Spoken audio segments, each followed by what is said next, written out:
as we go. Oh, Welcome everyone for coming along tonight. This is our second webinar for Bay Conservation Alliance. We're very fortunate to have Anna Wentsch and Callum Armstrong here, I've got my notes, to be presenting conservation in the Subantarctic Islands, so leaving New Zealand shores and, well, entirely New Zealand shores, but leaving the mainland of New Zealand and heading down south tonight, which will be really exciting. Just a couple of etiquette things with regard to a webinar. So please, can you leave your microphones muted for the time being? Callum and Anna have advised that this will be about 45 minutes presentation, and then we're just going to have a session afterwards for questions. So as you're listening, if you just want to jot down some questions, and then we can have a question and answer session at the end. This session is being recorded, so you can tell your friends and they can watch it via the Bay Conservation Alliance website after the event. I think that's it. Anything else that I need to mention, Callum? No, I think that's everything. Thank you all for coming. It's great to have you here. Yeah, and I will introduce these people because they're very, very good people. So Anna, I met through Western Bay Wildlife Trust. She's one of the keen volunteers there, and she was doing penguin monitoring and also shorebird monitoring, and runs that shorebird team. She was also in the very first intake of our Bay Conservation Cadets. So it's lovely to see her in her role now, which is principally working for the National Kiwi Hatchery in Rotorua. And she describes herself as a self-introduced to New Zealand. But we're very, very privileged and welcome her here, obviously. Callum is a social entrepreneur and marketing coach, and he brings together business and conservation using business as a vehicle for change. He is also the managing director of Paste and Publish and the charity Conservation Amplified, which he may tell you about a little bit like that later. He's also a regular conservation volunteer for many conservation projects in the Bay of Plenty. So I am going to hand it across to you guys and let you take it from there if you're happy with that. Thank you for the endearing introduction. yeah, thank you, Emma. Righty-ho. Does the screen sharing work all right? Yep, all good. Sorry, technical stuff. Close your eyes. There we go. Okay. I'm just wondering if we can minimize that so they can see the whole screen. Here we go. Can you still see that? I can. No, all good. Yep. Perfect. Okay, cool. Up to you. All right. Kia ora. Yeah, thank you for having us, Emma and Bay Conservation Alliance. And I'm quite excited, to share with you the predator-free stories of New Zealand's Subantarctic Islands. Callum and I were both fortunate enough to go on a trip down there over Christmas last year. And we're just looking forward to sharing a bit more of the information with you guys. So in the next 45 minutes or so, we're going to be going through a number of things. We'll start with the general information about the subs.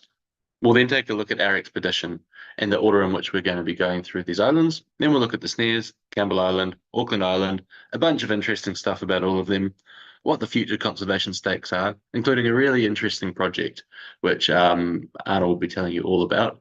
And then we can open up for Q&A. Awesome. So let's start off with general information. So New Zealand has 5 subantarctic islands, and they're all national nature reserves, and they hold the UNESCO heritage status. So on the map, you can see where they're all situated. So a lot of people asked us, or said, oh yeah, you're going to Antarctica. But there's actually quite a lot of water between those islands and Antarctica. But anyway, if you want to go there, you can only visit with accredited companies, which involves a series of dock permits, etc. And within these 5 subs, there are only 3 specific landing sites. Otherwise, only Zodiac cruising is allowed following a no landing policy. And there's also a minimum impact code in place. And as you might have already seen on the map, different islands have different predator-free statuses. And yeah, we'll focus on that during our webinar. Right. So we got on the boat, I think it was about the 19th of December. We landed on the boat in Bluff, and then we spent about a day and a half going down to Campbell Island, the southernmost of New Zealand's Subantarctic islands, about 700 kilometers south of the mainland. From there, we spent a day walking around there, looking at the amazing wildlife. Then we went up to the Auckland Islands group for 2 days. We then moved on to the Snares, which was a bit closer to home. Zodiac's around there, and then we came home via Ulva Island, Stewart Island, and then back.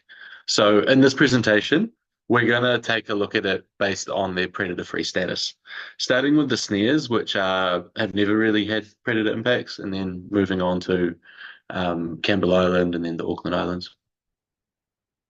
All right, so a little bit about the Snares Islands, or Tinihike. So they are roughly around 100 kilometers southwest of Stewart Island. They're the closest subantarctic islands to the mainland, and they're around 340 hectares. You can see the island group just there on the map, Northeast Island being the biggest of the groups. And like Callum already said, there've never been any mammalian pest introductions throughout its history, and that results in it having more nesting seabirds than the British Isles, which is pretty mind-blowing and exceptional, really. It's really exciting. So human history-wise, Māori knew of the island group. It can be seen from Rakiura, Stewart Island, on a good day. It's thought that Māori may have voyaged to Tinihike for titi, or the sori sherewera or mutton bird harvesting, but there's no solid evidence to show that. Europeans discovered the group of islands in late 1791 in November, and they called it the Snares because it was seen as a shipping hazard. You'll see when we get onto the photos, they are quite rugged, to say the least. They tried sealing when they dropped a bunch of people off there, but they decided it was too hard, so it never really happened, thankfully for us and for the wildlife, of course, more importantly. And then it became a nature reserve in 1974. All right, so yes, that's part of the coastline of on the picture of the Snares, and as you can see, it's rather steep, not very comfy looking for any human settlements. And yeah, so nowadays it always has been predominantly covered in Olearia leale forests. So roughly 80% is that species alone. It's home to 3 herb species. It's the breeding site of roughly 2 million sooty shearwaters, making them the most common breeding bird on that island, closely followed by the common diving petrel, but there's also several prime species and 4 albatross species nesting. There's 3 endemic bird species present, but for me most excitingly, it also has the endemic Snares crested penguin on it with more than 100 breeding colonies. And Jen, hi Jen again, one of our guides who is here, she actually ended up on a Zodiac with Callum and I, and she tricked me because I said, oh Jen, you better show us those penguins, and I had no idea how plentiful they were, to be quite honest with you guys. And Jen was like, oh, you might see them, and that's pretty much most that we saw, and we had a really good time chanting, show us the penguins, for a little while.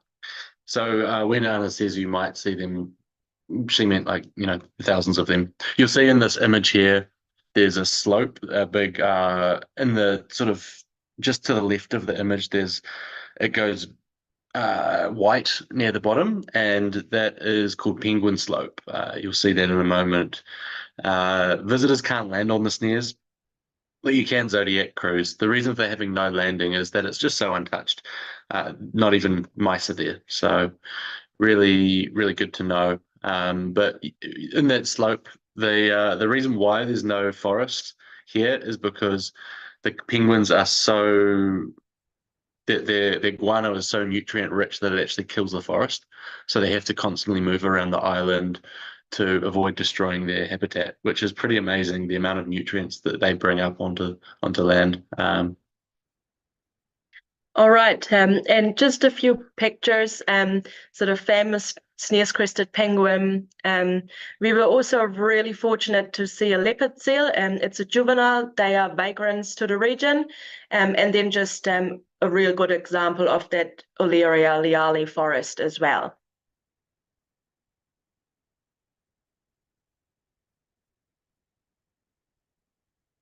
And here we go. And This is Penguin Slope.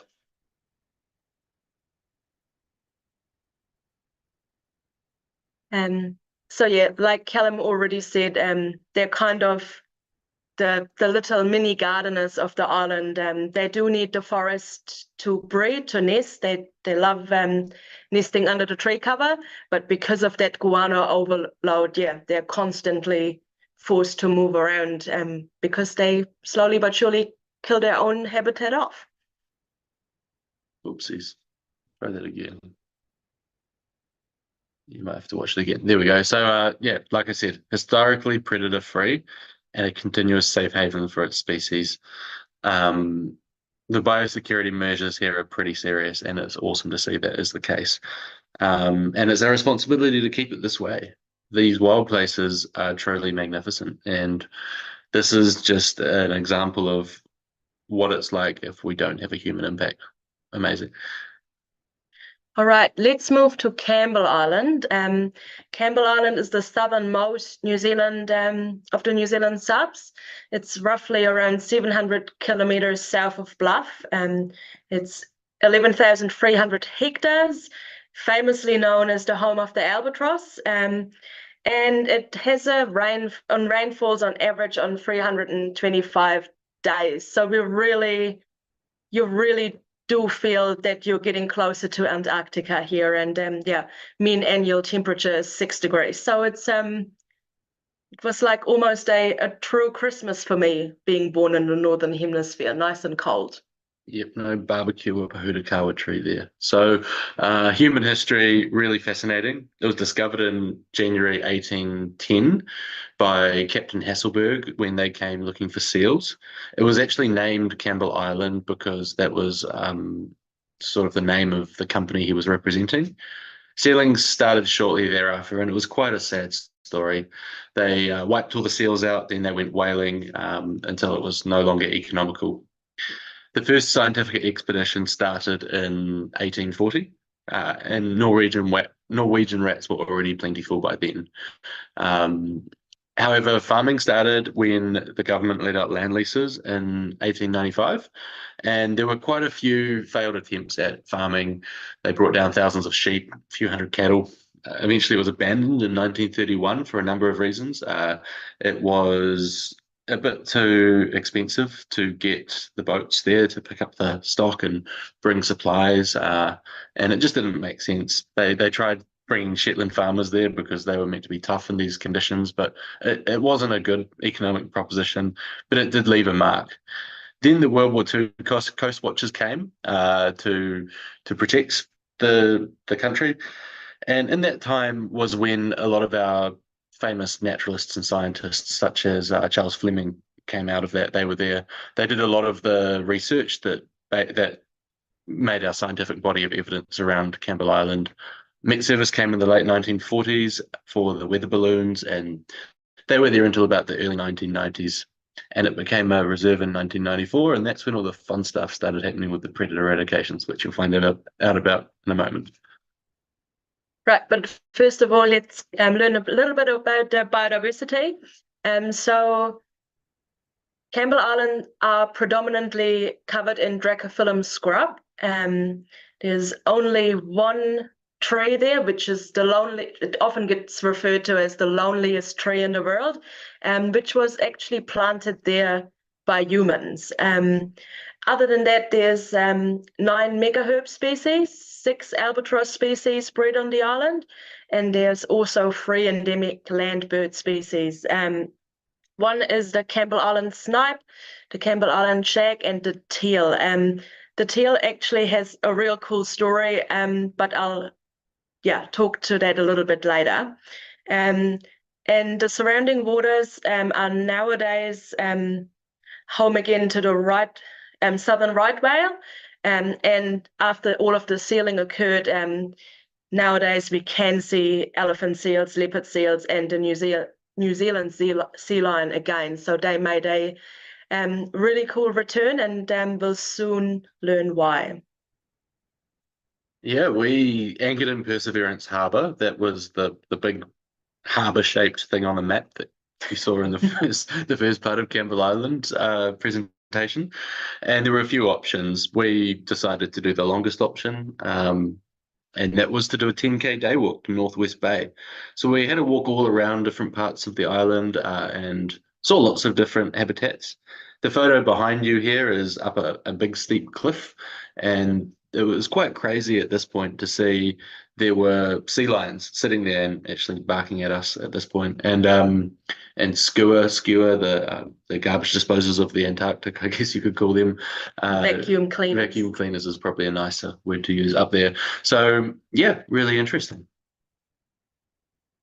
Yeah, so just another close-up here of the megaherb species. They are truly spectacular. They're just, you can't compare it to anything that you may see on the New Zealand mainland. The most famous examples are probably the Ross lily and the Campbell Island carrot. And they really making a comeback in the later years. And as soon as you go onto those higher slopes, they're everywhere between the tussocks. It's absolutely spectacular. And then we, of course, have also the animals, being the southern royal albatross, then the Campbell Island teal at the bottom, and the sea lions, and you get the odd juvenile elephant seals quite often in Northwest Bay, just, hanging about. But the sea lions, they could and can be anywhere and everywhere across the island. And we actually, like Callum said, we saw some on the top of that cliff amongst those beautiful megaherbs, and they just suddenly disappear because you wake them up hiking past, and look at you funnily. Speaking of sea lions, oh no, these aren't sea lions, they're albatross. Scratch that. So we were lucky enough to see quite a few southern royals, and we saw that one pair interacting, which was just an amazing sight. Just before moving on to the next slide, if any of you have a $5 note in your pocket or in your wallet that's near you right now, I'd highly encourage you to open it up and see if you can see any of those megaherbs. Because the $5 note is New Zealand's currency of the Subantarctic. It has megaherbs, it has some really cool stuff on there. Hoi ho. Hoi ho, that too. That's what I was looking for. So anyway, predator-free status and future stakes. As a side note, we are actually making a mini documentary on the rat eradication of Campbell Island at the moment. It turns out that it takes a bit more work than we thought it was for making a documentary. So 6 months later, and we're still working on it, but that is coming out. So keep an eye out for Conservation Amplified, and it'll be coming out hopefully in the next few months. Anyway, back to the predator-free status. Thousands of sheep, hundreds of cattle were removed between 1970 and 1992, cleaning up after the farming attempts that finished in the 30s. The conversations about can we make this predator-free started in the early 1990s. This was off the back of some early wins. Breaksea Island, I think that's about 200 hectares. Kapiti Island, about 10 times bigger. And then the next question was, well, can we go from 2,000 hectares roughly to 11,300 hectares?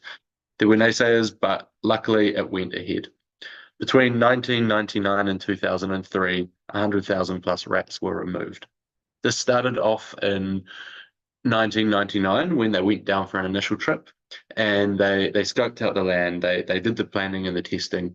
That they brought non-toxic bait with a rotamine dye in it, which made the rats turn blue when they ate it, or purple.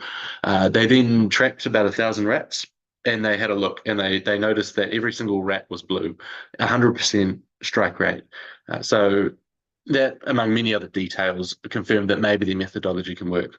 They then went back and planned, came back in 2001, helicopters, cooks, chefs, pilots, the whole 9 yards. They had to bring down, I think it was about 700 tons of poison on a freighter, and they didn't have any storage area large enough, so they had to just keep these purpose-built pallets out in the wild for that.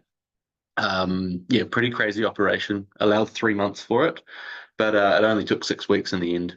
Actually, the baiting only takes 5 days, but the weather is so rough that they had to allow 3 months.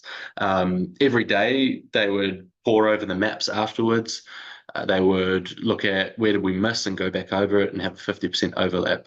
I'm just going to say I learned all of this from a lovely man named Lindsay Wilson, who told us all about it, who was in the eradication back in the early 2000s, and he's one of the main features of our documentary. Little side plug there. Anyway, they came back 2 years later. The reason why they came back 2 years later was that if there was just one breeding pair left of rats, they would breed back to a point where they'd be obvious. So they did that. And just one other note, obviously it worked, there was success, but one other note is that they did this eradication in the middle of winter, because that's when there were less penguins, less albatross, less breeding animals, and also less food available. So putting poison out would mean that it's a lot more appealing than when there's a lot of stuff going on in the summer. So the methodology that was pioneered through this program is now the global standard for island eradications around the world. It was scaled up to South Georgia Island, the islands in Hawaii. It's become the de facto process, which is pretty amazing that this was invented in New Zealand. Pipit and snipe returned quickly. They were gone for decades beforehand. The megaherb fields are absolutely thriving. The endemic teal, Campbell Island teal, was successfully reintroduced in 2004. Yeah, albatross, sea lions are doing well, but they are under pressure from overfishing, climate, and other challenges.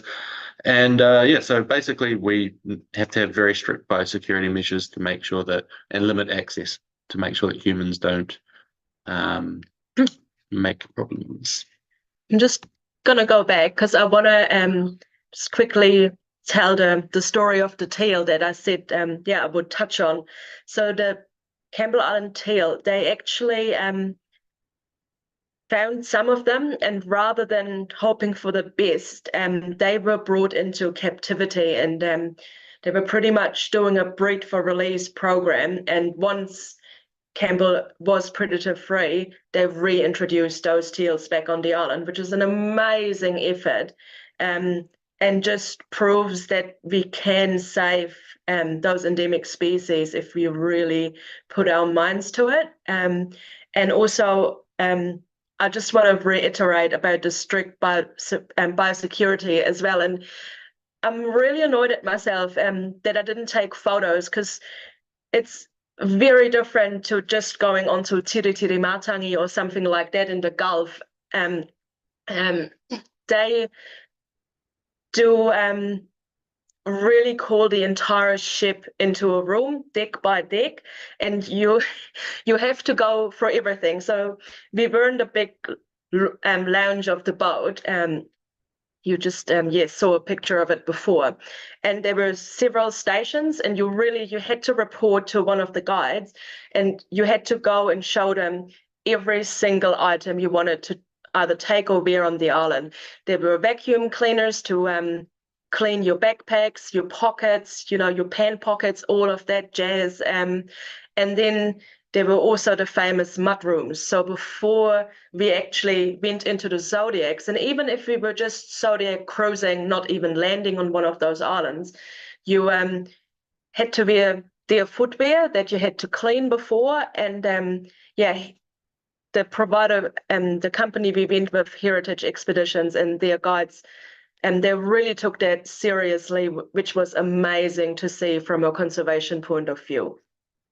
So yeah, that's what that all means when you read, biosecurity measures.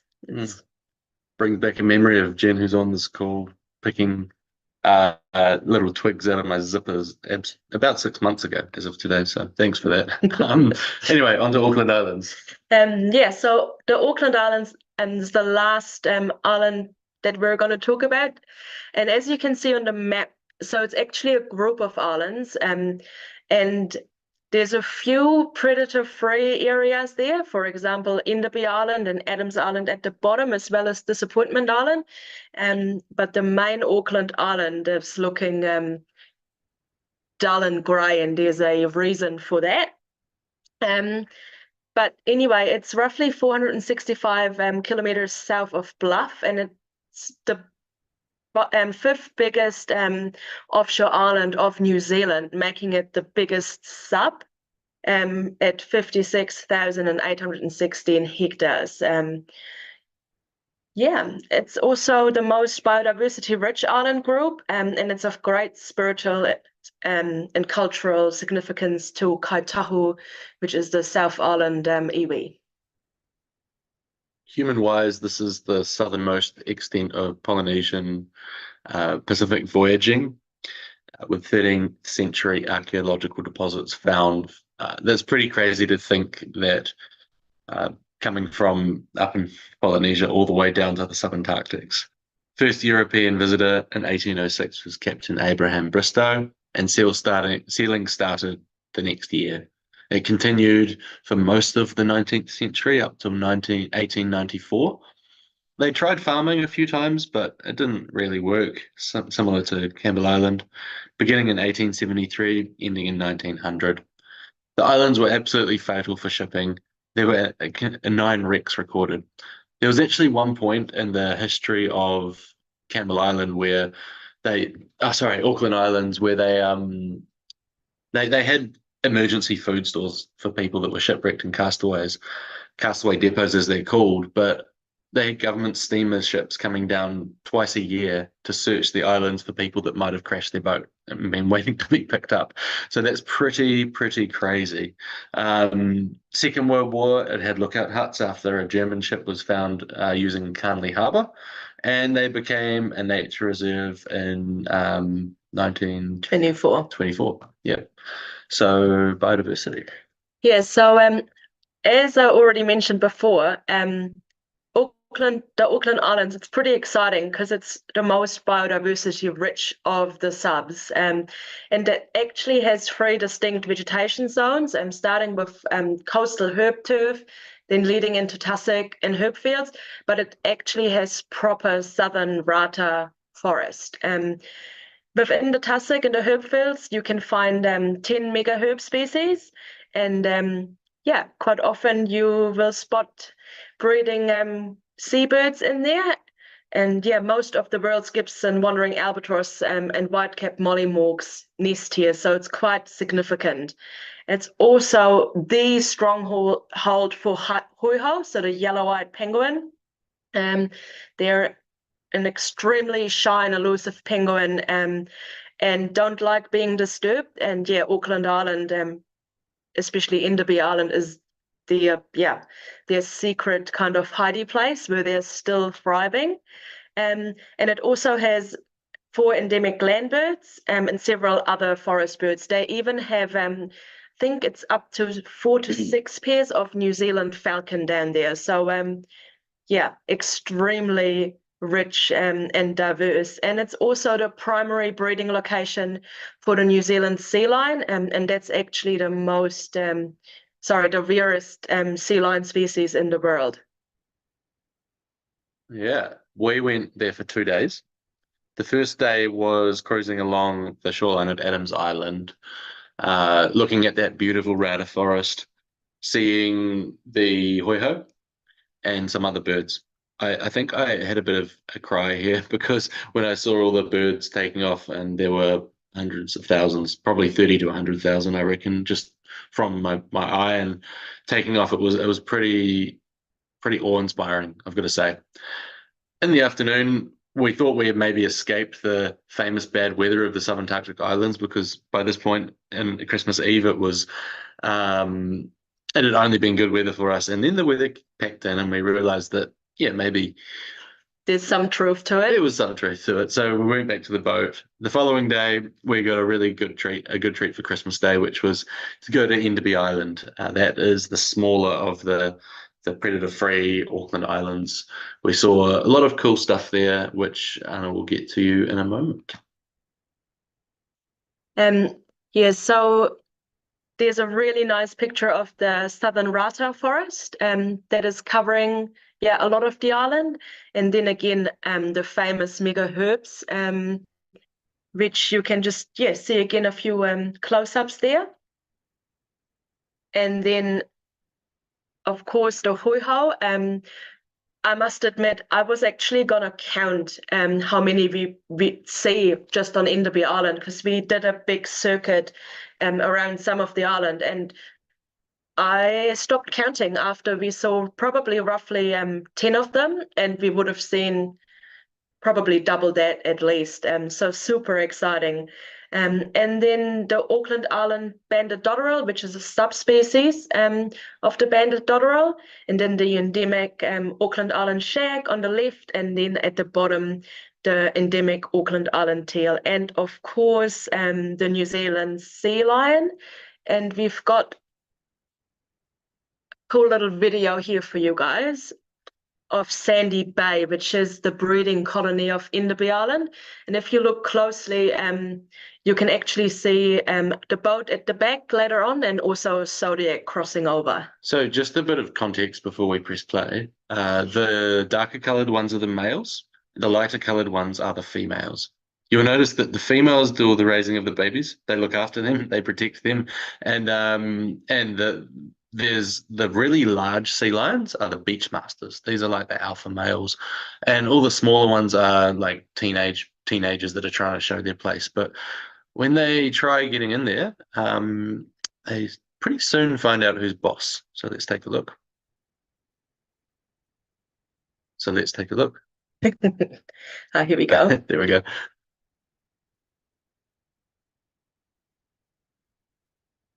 So yeah, I really love about the video how you can see those famous harems just circling around those big beach masters. Should we play it again? Yeah, go for it. Okay. So there's quite a lot going on. There's quite a lot to take in. It's yeah.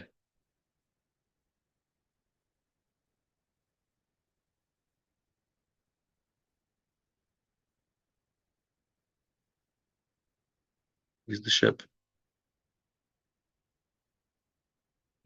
All the way back there, that's actually the landing site where we landed with the Zodiacs. It's on the right-hand side.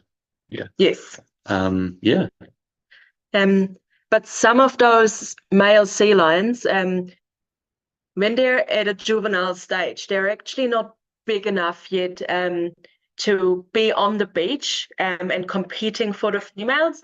So those are the ones that you're most likely to see just hanging around anywhere, really, even if that's up near the cliffs on the island, just chilling around. And they can really give you a fright if you're just, going about your hike and suddenly this head pops up next to you and starts barking at you. And so it's a bit like humans, really. Sorry. Story. Next page. Sorry, technical difficulties. Why is that not moving on? Anyway. Here we go. Yeah, all right. So as you already know, Enderby, Adam, and Disappointment Island hold pest-free status. However, the main Auckland Island, the big grey dull landmass that you saw on the map, still has introduced mammalian species. It's the only subantarctic island which isn't predator pest-free. They did some great mahi as far as the predator or pest-free status goes. So they removed goats from Auckland Islands successfully. They also removed cattle and rabbits from Enderby Island between 1991 and 93. But yeah, there's still mice, feral cats, and feral pigs on that big main island. So what does that mean? So I know that we all know that introduced species can and often are a huge problem. In this case, so 44 bird species, or of 44 bird species that breed on the island group, only 12 species still persist on that main Auckland Island. Mice are destroying the invertebrate community. They're competing for food. They even pose a risk to nesting seabirds. So we know that on other islands, mice sometimes eat little seabird chicks alive. We don't have proof yet, as in trail camera footage, that it's happening there, but the suspicion, we do have that suspicion. And the pigs are obviously devastating for the floral community, restricting plant regen, and also seabird survival and recruitment, right? They are omnivores, and they go for anything if they're hungry. And feral cats caused local extinction events already, which is the Auckland Island rail, and they're causing just further decline. So I guess the big question is, can we stop local extinction and mimic what happened on Campbell Island? So it is smaller than South Georgia. I just want to put that out there. Anyway, if we keep up the biosecurity efforts, we can help to keep our other subspecies free. But what about Auckland Island? There was a project put forward before COVID, the Mulka project, where the plan was to eradicate pigs, cats, and mice from Auckland Island. And Anna's going to go through the steps to do that in a moment, but it's important to remember that there was a plan in place. It was proven and tested. There was funding available, and then lockdown happened and that got thrown out. The funding was lost, but the plan's still there. If we can find the money to do it, we can make it happen. However, it does cost $80 million. So if any of you in the audience have a spare $80 million lying around and you're keen, just maybe can you just flip me an email and we'll have a chat. Point you in the right direction. Yeah, so you can save us. Look at all these pretty animals. And obviously the ecosystem's there. What happens to So the bottom line is, yes, we can save those species and end local extinctions and the habitat loss. So the plan that they put in place, it's pretty much an 8-year eradication program. So as you probably can gather, those subantarctic islands are very hard to get to. They're super isolated. So step 1 would be to actually go down there and build the infrastructure to facilitate the plan in the first place. And then once that's all done, they would start with the feral pig eradication. So the reason for that is that they would otherwise interfere with eradicating of the mice, and they plan to use helicopters, so not shooting out of helicopters, traps, and then also another hunting team on the ground using dogs. And like I already hinted at, once the pigs are controlled, then we head on to the mice. So the only proven way to eradicate mice is pretty much a poison trap. In this case, 2 helicopters pretty much sowing toxins across the island, and we're going to have to do that twice because mice have a very teeny tiny home range. I think the textbooks say it's around 25 by 25 meters, but we now know that it can be significantly smaller than that as well, depending on the site. After that, the final puzzle to the piece would be eradicating the feral cats. So they actually designed a sausage bait that apparently is specifically appealing to cats that they would use, and then they would supplement that with ground hunting using conservation dogs and both day and nighttime in particular, and then do extensive trail monitoring trapping to see if they can still pick up any remaining cats once they're pretty certain that they might have them all. And last but not least, they're gonna remove the infrastructure once the eradication is successful, and they're only gonna leave behind a research hub to then study, you know, the positive effects of the eradication if it were, to go ahead. So it's a pretty ambitious plan, but it's doable. And imagine that. Imagine if we made Auckland Island predator free. So if we were to achieve that, keep in mind it is the biggest subantarctic island, and it's the 5th biggest offshore island. So just by achieving that eradication, we would double the land mass that's predator free in the subantarctic islands alone. So we would create a safe haven twice as big as we have now, which is amazingly significant if you consider how much endemism is down there. So yeah, pretty cool. That's the end of our presentation. But before we take questions and answers, we'd like to say thanks to a few people. The first and foremost is Heritage Expeditions. This is the tour company that we went with. You can see their boat out of this cave here. They offer a true young explorer scholarship program where they make available a small number of berths on these trips to young people at a heavily discounted rate so that we can afford to go and we can see what happens.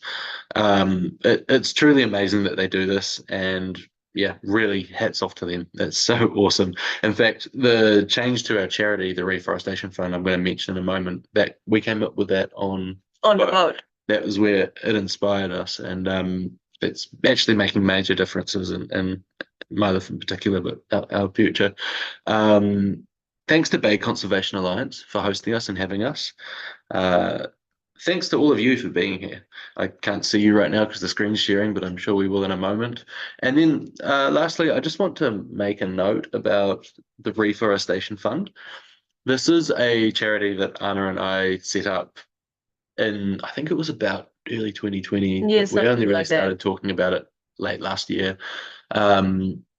And originally we were focusing on raising funding for conservation, but we realized that outside of these conservation circles, most people don't really understand the realities of conservation. And if you don't know what's going on in nature and you don't know what people are doing to help nature, it's really hard to allow the money to follow. So we realized this on the boat and following that, and so we decided to rebrand and refocus our charity. We're naming it, this change is actually happening in the next few weeks, so watch the space, but we're naming it Conservation Amplified. And so the whole idea is that we take the stories of people that are doing good for nature and we share those stories so that they can get more audience and more resources to do what they need, and hopefully we can make an impact.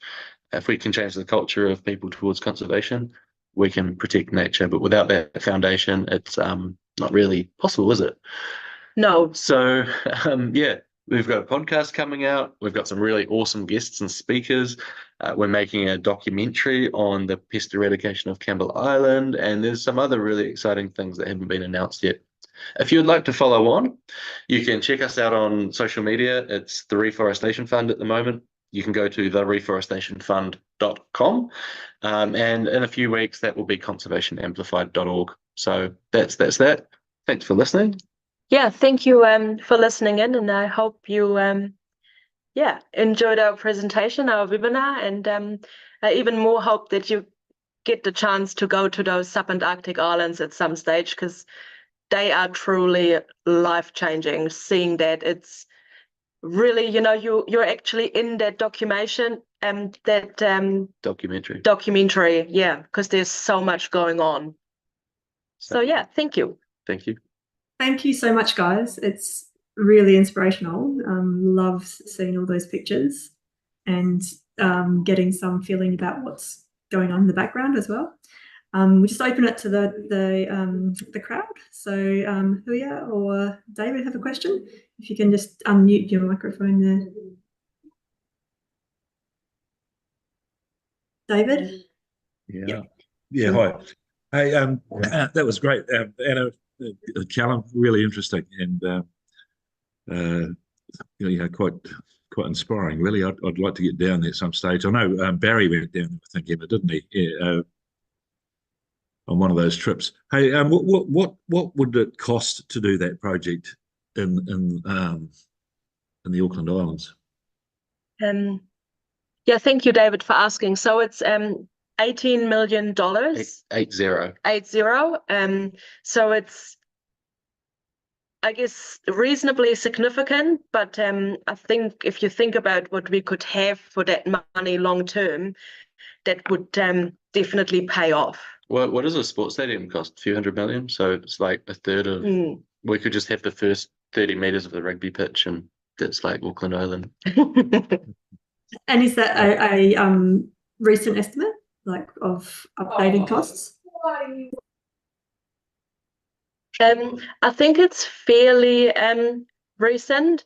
Good question. From what I know, it is a good question. It might be a little bit more now with the prices going up, but that's around what they reckon it would cost. Yeah, to do that. And like I said, it'll be over 8 years, so quite a significant time frame. Where are you seeking funding? I mean, where is the funding being sought? This webinar. I'm just joking. Yeah, that's the problem, David. Government. It's This government. It's a joint effort by DOC and by Kaitahu, but no one's really, put their hand up to put in a good chunk of funding so others would follow. It's kind of lingering on the DOC website at the moment. That's one of their plans that they would like to do. So do you know what did happen to the funding? COVID happened, so the funding got redistributed to respond to the lockdowns. So that's the reason why it didn't go ahead, because we suddenly faced, I guess we all know, what happened there, and we just needed to sustain that. Yeah, and I guess there's still, those impacts happening on other islands as well. Islands up north of New Zealand don't have their regular trips happening as well. So it's probably, having a very significant impact on islands that even did have a structured management to them, I guess. Yeah, I think it's important to just keep on pushing and keep on talking about it, because we had that, Emma and us, we had that conversation yesterday when we prepped for this webinar, how we seem to live in our conservation bubble, and that is an amazing bubble, but we need to start bringing the messaging outside of that, because at this stage, we need some big names to put their names towards, achieving that pest-free status, I think. Yeah, I think it comes back to having a understanding and a connection, and obviously an awareness of that these islands even exist. A lot of people that I told I was going to the subs for, they said, "Oh, you're going to Antarctica," and not realizing that there was actually this group of islands in between. And I think for more people than we might estimate aren't aware that they're there. And if you don't know that they're there, it's really hard to find people that are going to care. It'd be great if there was funding from maybe a wealthy individual or something like that. But again, if you don't know about it, if you don't have a connection to it, you don't care, it's really hard to stump up $80 million or, a portion of that. It would be interesting to have a better understanding of, given predator-free New Zealand and predator-free 2050, how much that's increased people's awareness in general.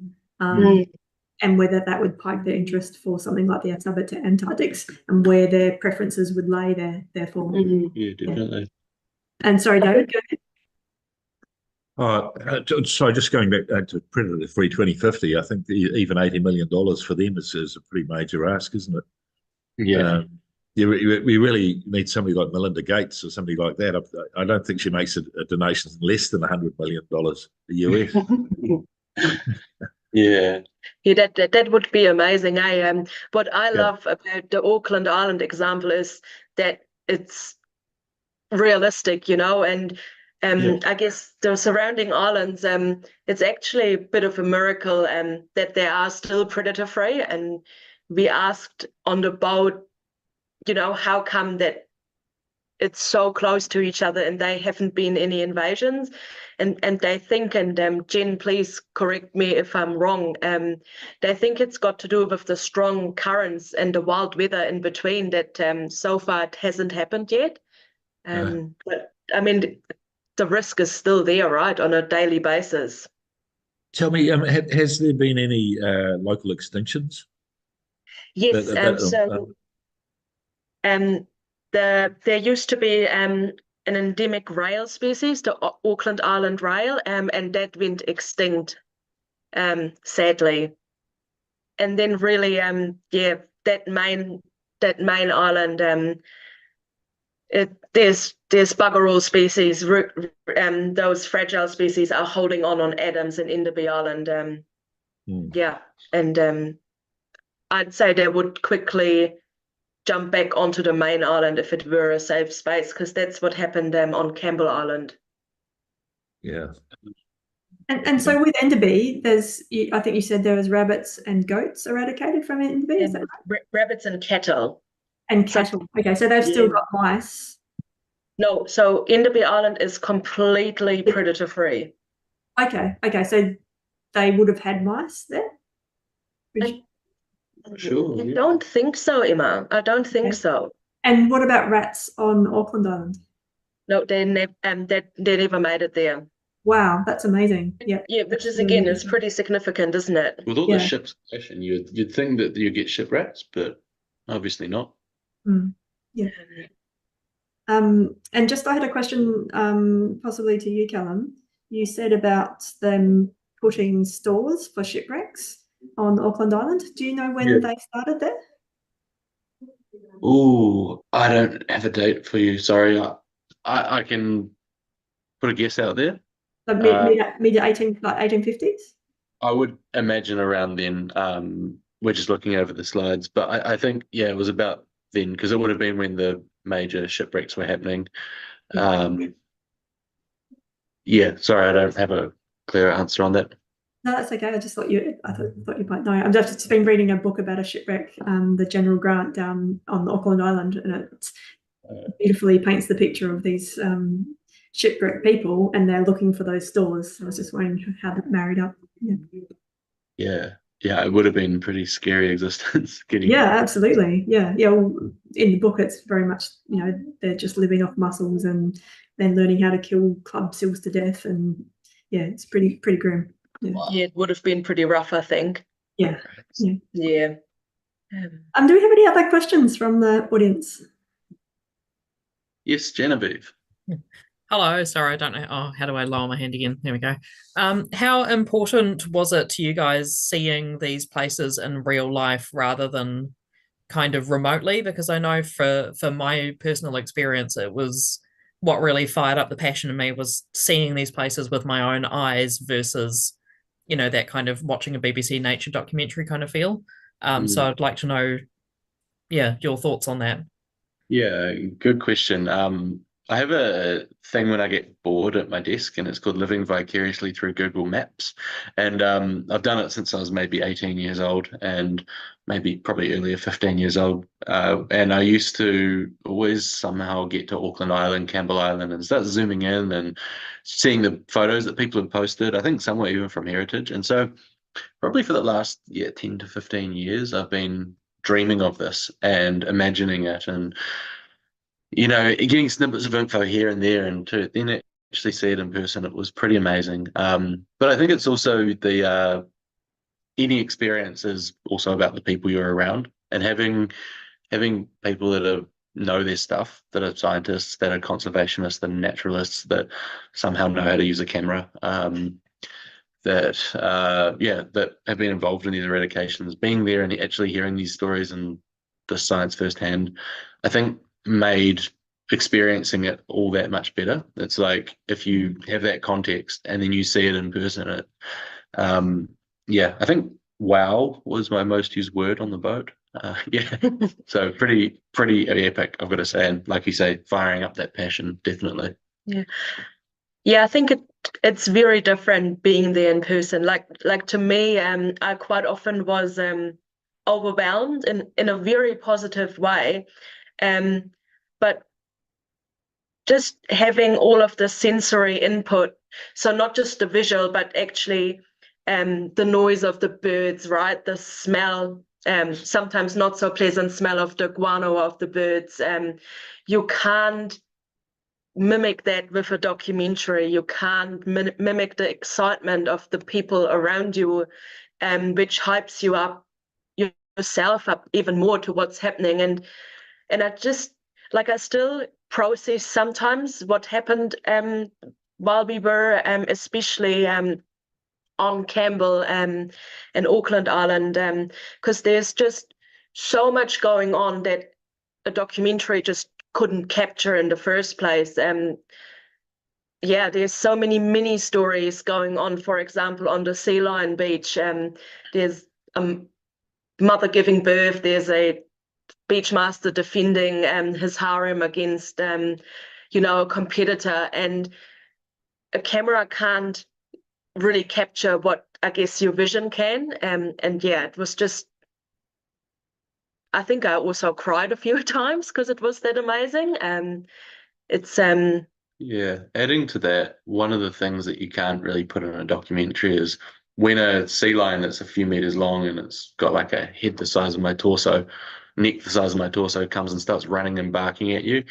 Yeah, it's actually pretty scary. And then they said to us, don't worry, put your bag out or your hiking pole out.